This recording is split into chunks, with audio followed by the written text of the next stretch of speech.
closer. Too much equipment today.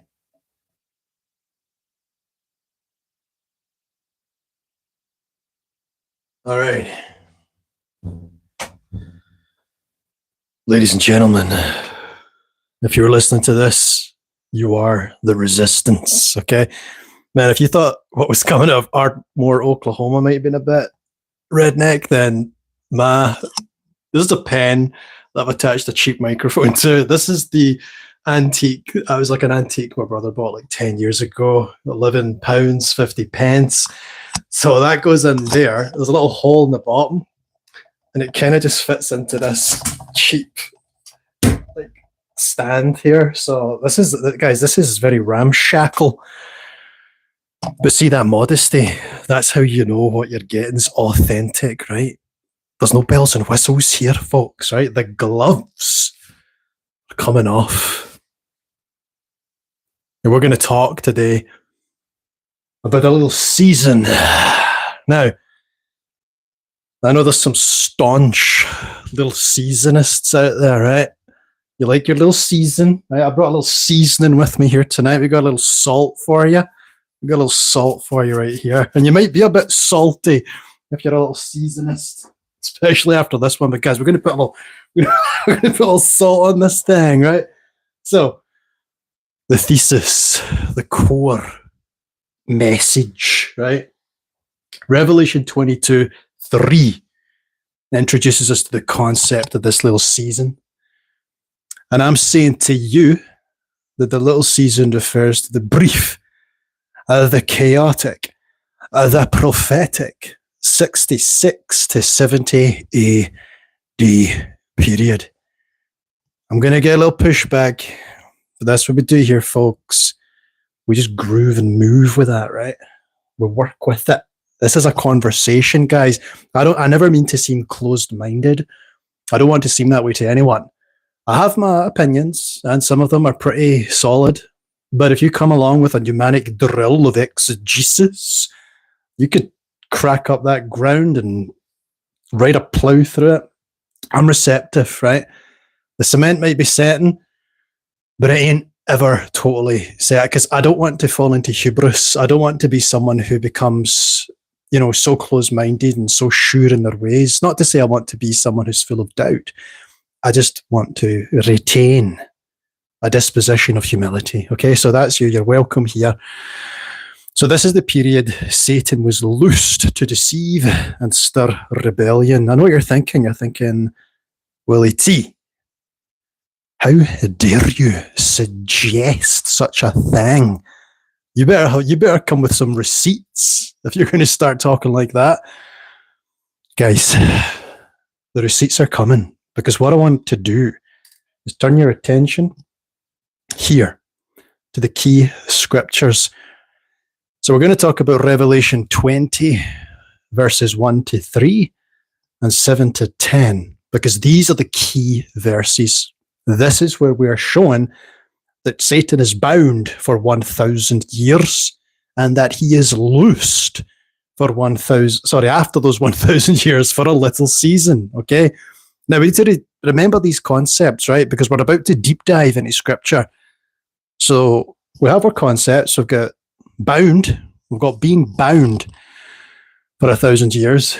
And we have a loosed little season of chaos and wrath, for he knows his time is short, right? Now, there's some stuff that's not on the board I want to talk about first. Like Christ said that, the strong man is bound. Unless the strong man's bound, you can't come in and plunder his house. But if he is bound, then you can, right? You can operate freely, right? That's what Christ has communicated with that. But let's dive in here. Let's look more at Revelation. In Revelation 6, 9 to 11, the martyrs are told to wait a little till the full measure of their brothers and sisters who would be martyred like them is complete. Now, I'd ask you to listen again. Wait a little while. Okay, the martyrs are told to wait a little while until the full measure has come. The significance of that is in Matthew 23, Christ tells the scribes and Pharisees that they will indeed have blood on their hands in that generation, and that they will fill up then the measure of their father's guilt. Well, that's what that's saying in Revelation 6, in this book of things which must shortly come to pass. Already smoten martyrs are saying, how long, O Lord, holy and true, until you avenge us? A little while. Very curious language, folks. Revelation 12:12.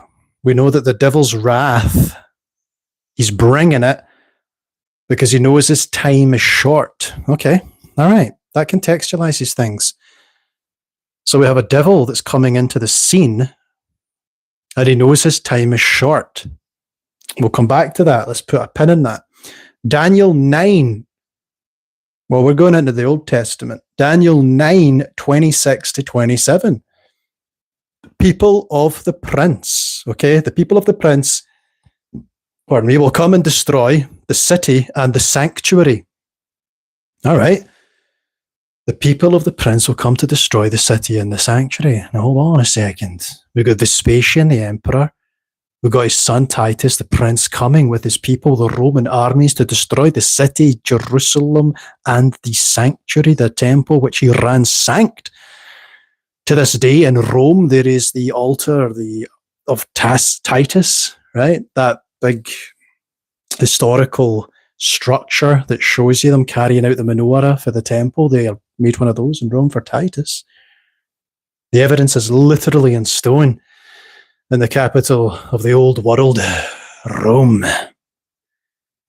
All right, but maybe there's still a little waggle room here. Let's keep going. Luke 21. Love this one, guys. Luke 21, 20-24. But all we need to do is zero in here. When you see Jerusalem compassed by what? Compassed by armies, then know its desolation is near. All right. When did that happen? That's right. That happened 66 to 78 Dizzle. But we continue, right? Because we'll try to make a point here. I'm really sorry if breaking into little weird flourishes like saying Dizzle distracts people. I'm just having fun. It's quite late here in Scotland, So I'm just keeping my shoulders back. Remember I said that full preterists have that flexibility that futurists don't have. Futurists get frozen shoulders and stuff, guys. If you become a full preterist, you don't have any of that. We don't have ideological rigidity. And that just relaxes us, Right, guys, here we go. Hebrews 10:37. For yet a very little, and he that shall come will come and will not tarry. I know what you're thinking. That's a low blow. Why would you add that in there? Huh? Why are you doing that to us? Why are you bringing out evidence against us, guys? It's nothing personal, right? It's nothing personal. I'm just trying to show you what convinced me, right? I was this harsh on myself, right? So I've got to be that harsh on you. Hebrews 10:37. For yeah, very, very little, if you go by the literal translation. He that is coming shall come and will not tarry. So we're starting to construct quite the model here, aren't we? We're building this thesis based on the scripture. People love doing that, right? So let's keep going. 2 Thessalonians, I said that weird. 2 Thessalonians 2:6-8. The restrainer is removed, the man of sin revealed. So he who is restraining, right? We're told that restrainer will be removed, right? It's not that it is removed at that particular time, but it will be removed. And the man of sin will be revealed, unleashing of satanic chaos. And that was happening in the first century, right? That was just, that restrainer was in place. So Satan is bound. Christ tells us that the strong man is bound, that we might do our work. And then we've got this verse here talking about something being bound and about to be loosed. Now, you can try your best to conjure side stories and B plots and like, oh no, there was multiple restrainings and there was multiple loosings and there was or we can go at this thing with a bit of finesse. And we can get a tangle teaser. You seen these tangle teaser brushes? Oh, they're so nice. They just feel nice on your scalp. I didn't want. I've said too much. I've clearly said too much. It was an ex-girlfriend. I had one 10 years ago, and I just liked it. Right. Anyways, you know those massage ones you get that you put down your head, and it's like little tongs, and they come down your head. That's quite nice too, isn't it? Haven't had that in a while. Usually see them in weird shops where they have like little floating toys and stuff. Yeah, it's been a while since I've been to the city. As you can tell, I'm talking into a pen right now. Right? So, gadgets are not my thing. The restraining, right? All this is building a context, guys, building a very strong case. So I just put together a wee bundle pack. This is the DVD box set that I'm going to sell you, right? I can do you Luke 21:20, right? I'm going to throw in Daniel 9:26-27, and just for you, I'm going to throw in Daniel 12:7, right? That's your wee box set. What does that tell us, that box set? It tells us that when you see Jerusalem encompassed by armies, then know its desolation is near. It tells us that the prince of the people to come will come and destroy the city and the sanctuary. And it tells us that a time, times, and half a time, which is 3.5 years, right? 3.5 years. And then the power of the holy people, and when the power of the holy people has been completely shattered, all will be done.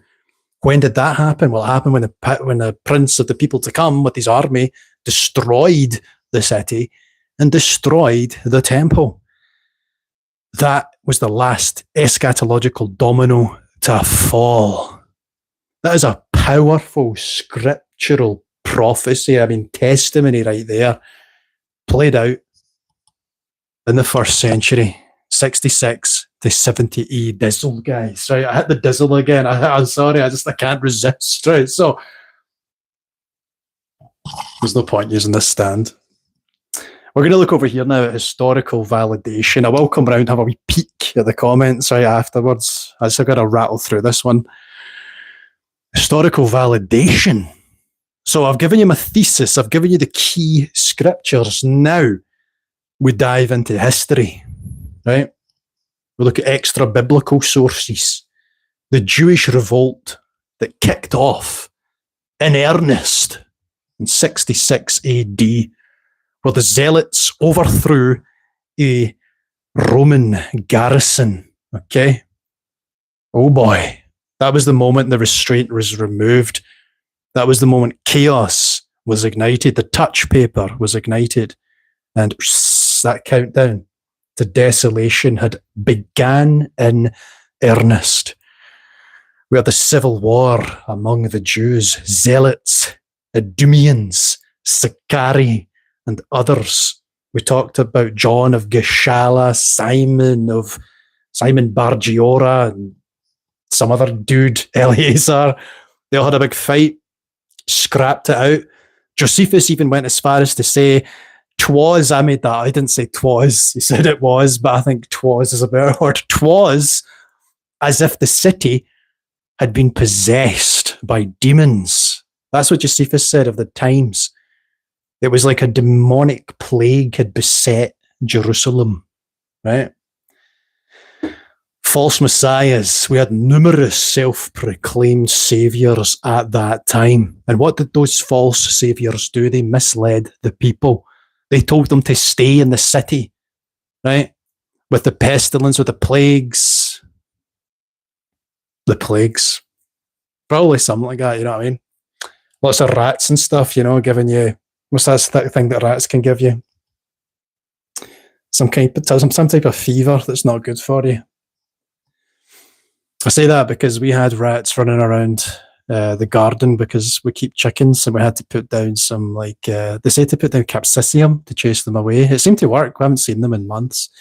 But you got to be careful if you're keeping livestock, you got to keep things right. Just like a good shepherd would lead his people to leave danger, unlike these false prophets who told the people to stay in the city where there was disease, betrayal, horrendous scenes, guys, disease, pestilence, war, fighting, infighting. It was not a holy scene. The Roman response. So we got Vespasian, we got Titus, we got that siege that came down, right? from that from that beast of the sea. And Titus obviously being that prince of the people to come. Daniel 9:26. Josephus talked about cannibalism, chaos, over 1 million people killed. Crazy numbers, right? Crazy numbers. Miseries of all mankind in a microcosm. That world had never seen the likes of it. That old covenant world. What a sad time. What a mysteriously, I don't know, almost moving in a way when you think about it.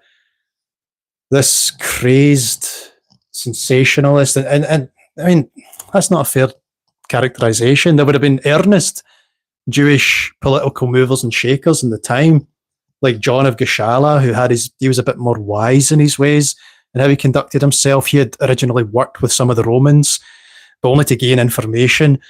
But soon that was frayed. And of course, you had Simon Bar Giora, who was just like Robin Hood of the apocalypse, right? He was stealing from the rich to give to the poor, but it wasn't particularly well thought out. He was more of a wild man. The Romans put him to death because he came out of the temple adorned in robes as it was all crumbling and burning down in fire. And Simon, it's almost, you want to see it in a film, you know what I mean? This Simon Bar Giora just erupts out the smoke and the dust and the flames, covered in a purple vestment, just looking at these Roman armies surrounding him. And who knows what was going through his mind. Maybe he thought he could argue for a peace deal or broker some kind of treaty or something, but he was only seen as a ruler and then killed. Yeah, the Romans were not playing at that point. But what a scene. You know, the way it's told to us, this last great cry from Satan to have his fleshly material way to establish this material order, just to cry out through the centuries, you know what I mean? What was going through that beast's mind, that Satan's mind, that I want this. I can do something with this. This should have been mine. Nah. And that is a very human failure. That is why Satan prowls, or was said to prowl like a lion and tempt people, because there's something there in the humanity. You know, we saw in the scriptures the other day, the heart of man is exceedingly wicked, continually wicked. The heart is deceptive above all things. We saw that, you know, in the lower, God didn't send a flood to kill all the angels. He didn't send a flood to kill all the wandering spirits like Asmodeus, but he did send a flood to kill all of humanity at one point, sparing Noah and his family. So we did that talk about supernatural evil and the first century belief that demons were just human beings who had died and become these restless dead. And so there is that thing that can infect humanity, you know. We call it sympathy for the devil, but we don't have sympathy for the devil in that we're sympathetic towards the desires of the devil. We're sympathetic to his goals and ambitions. We can be compassionate about humanity's failures. We can look upon with a pity those who would strive for the crown but have not earned the position, that would be deceitful and murderous and treacherous and lie their way to esteem. We can pity that with a certain compassion, but it's not a sympathy of alignment. That's where people go wrong. Indeed, that is where Christ called people, you know, like their father, the devil, who was a murderer from the beginning, the father of lies. So there's certainly a number of people out there who are sympathetic in a aligned way, which is wrong. But just looking at it historically, as I'm saying, there's such a poetic and passionate scene playing out as this thing dies, as this old shadow is burnt up in the light. You know, just this light just casts the shadow away. The old shadow economy is taken away by the light. Does this fit theologically?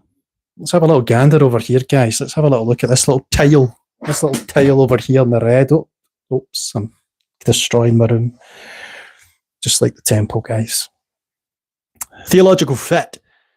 1,000 years is a symbolic reign of Christ post-resurrection, pre-66 AD. So from that time, at the beginning of his ministry, Christ becomes king. He is anointed. His rule has begun in earnest. All power is given to me on heaven and earth. Do we think, perhaps, that Jesus Christ is king? Yes. Why did that happen? Probably around the time he announced that all power in heaven and earth had been given unto him. Probably the time where the Holy Spirit descended as a dove and remained. That is when the reign of Christ began, in 30. And they reigned. Okay? And then, at this period of 66 AD, Satan is loosed.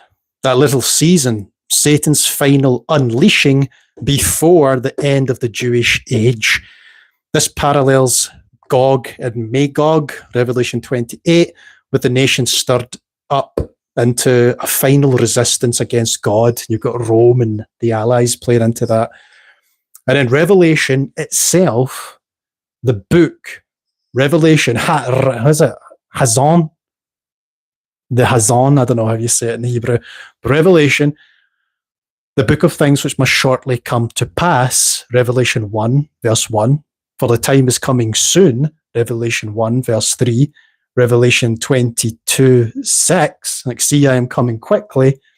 In Revelation 22, 10, right? He's at the doors, he's coming, and his reward is with him. Indeed, he comes with his kingdom, and lo, do not say lo here or lo there, for it does not come with observation. Indeed, the kingdom is within us, and that light has arisen within us. Guys, we look down here for a little garnish. We throw in some scholarship, because there might be some people watching thinking, I've fallen asleep. And I've woken up down a rabbit hole on YouTube. Who's this guy? Is this just some guy talking? No. Look, over here, N.T. Wright. That's a dude that knows stuff, right? N.T. Wright. Kenneth Gentry. That's another fella. We got Josephus. We got Tacitus. And we got Eusebius. All coming together, these scholarly minds throughout the centuries, to paint this picture for us. Guys, I invite you all to extend an invitation to the little seasonists, okay? Because they're going to be a little mite salty. We gotta, that's not working. There's no way you can see that on the camera. But we've got my salt here. And guys, we gotta be the season. We are the season. We are the luminaries, okay? We are the ones who have to showcase the work, the victory. And I've been doing some thinking about that. And that's going to be a topic for another evening as we discuss what it means, the implications of all this, and how it should work out in our lives. Not to build a doctrinal system or, just to have something kind of present. A doctrine? No. Okay, I'll discuss it together on a Sunday show. Let's see where we are here, guys, if there's any wee chit-chats. There doesn't have to be, so don't worry. Oh, there is indeed. Dr. Blog, good day, Willie. Was just watching video from 2 days ago. We'll catch up soon. No worries, my good friend. Stephen says, lost connection at the end of yesterday's live. Hello again, for Lanarkshire. Quite new to these teachings, enjoying learning. Thanks for putting your time into it. Thank you for us and the Lord. You're so welcome, Stephen. Thank you. It's very nice to have a fellow countryman here. Frankie says, I was just thinking about asking you if you could do a video on the first and second resurrection. Of course I can, and we will do that, Frankie. Thank you for the question. And the short season believers think we are a part of the second resurrection, the ancestors of it. Frankie, we'll deep dive that one, possibly tomorrow. Frankie says, I agree, clearing up these resurrections and rest of the dead would be good talk. Yeah, we'll clear up that resurrection stuff, guys. Don't you worry at all, Frankie. Thank you. Darcy says, lovely. The why I hate preterist video, my husband is a hank. Your ability to laugh at yourself is refreshing. Yeah, you got to do that, man. If you don't do it, people will do it for you. Stephen, you know about that. Being in Scotland, believing this stuff. That doesn't fly, Stephen. That doesn't fly. It's quite confusing, but it's good. We keep looking for the logic and truth to it all. I'm still quite new to all the theories. Yeah, man, it's a beautiful thing just to get stuck in. Lady Cymbeline, hello. And we got a little Boston bunker here. Joe, always good to see you. So guys, that's our little sesh for tonight. You know what I mean? We're keeping it holding it together with a pen and a stand. But you know what? That's the beauty of it. We all come together, we bring the resources together, you know, somebody will add to it, make some good comments. So yeah, thank you everyone. I think that's a video, isn't it? Yes, Steve, I believe we need to look outside the Bible for answers to what's going on. And I believe the key is love. Frankie, it's a really good insight that a lot of people lose track of, is the fact that we do need sometimes to look outside the Bible. And sometimes people get really uncomfortable with that idea because the Bible is seen as the flotation device in the choppy waters of religion and mysticism and spirituality. And if you let go of that Bible, you might drown in those waters. But the truth of the matter is, the waters themselves are God. That's God. The water is God. And you can swim in that, and you can search, and you can seek. And, you know, God is not ink and paper. There's some people who have the analysis of, well, Jesus is the word of God, so that means Jesus is the Bible, therefore the Bible is Jesus. That is a real conversation I had on my channel with someone. And I had to disagree. You know, Jesus is not the ink and the paper. God is spirit, and he seeks those that seek him in spirit and truth. The scriptures are insightful.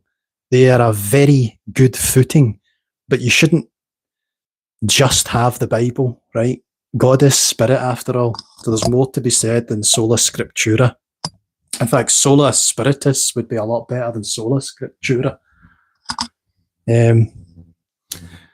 How we doing?